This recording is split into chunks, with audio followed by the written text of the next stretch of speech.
Well, it's only been a couple of days, but hundreds of thousands of people have already signed up for Ohio's new Vax-a-Million lottery. It's creating plenty of buzz nationally with 5 $1 million prizes and 5 full college scholarships available. But the State House is divided on Governor DeWine's idea. Joining us now live to discuss, we welcome back Dr. Lee Hanna, Associate Professor of Political Science at Wright State University. Lee, good to see you. It was pretty clear the vaccination rate was flattening out here in Ohio. The state needed to do something, and Governor DeWine has gone big with this. It's interesting that you've got even some GOP lawmakers opposed to a plan proposed by a GOP governor.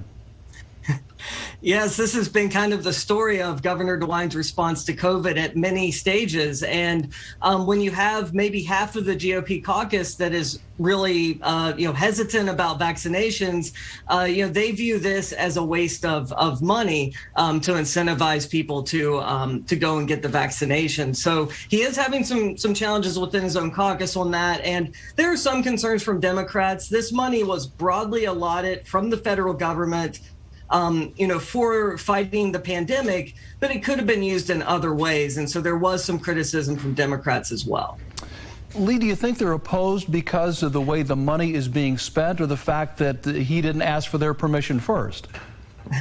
I think it's a little bit of both, and I was a bit surprised. It doesn't sound like he consulted with even the federal government before he made this decision. Now, he did talk to the leaders of both chambers, and they were at least on board somewhat, but it seems to have caught a number of people blindsided, including his Attorney General Dave Yost. There is a question about the wisdom of this kind of money being spent on this. But to his credit, he got a lot of national free attention. Mm-hmm. And so it does, it becomes kind of water cooler talk, and it might move some of those people who are, not adamantly opposed to the vaccination, but just not that motivated to get one. This might be enough for them to, show up. And it does look like there was a little increase in vaccinations last week, not just among 12 to 16, but even 30 and up, too. Right. And finally, you do have some polling data that indicates there are people who are persuadable if you,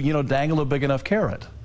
Yes, that's correct. There was a poll out of UCLA. They polled 14,000 unvaccinated people, and there's about 30% that will just never get it for medical or ideological reasons. But there's another 30% that say, they asked the question, would some type of, gift certificate or anything like that get you out? And about 30% said that they would show up for as little as $25. So, with that information, this might be enough to, at the end of the day, it might be a good investment. If he gets 1 million shots and, new shots, then that's $5 a person. That's less than West Virginia's $100 bond. So He's thinking big, and, it might work out. Well, money's a motivator. We know that. Lee Hanna, thank you for joining us live from Wright State. Take care, my friend.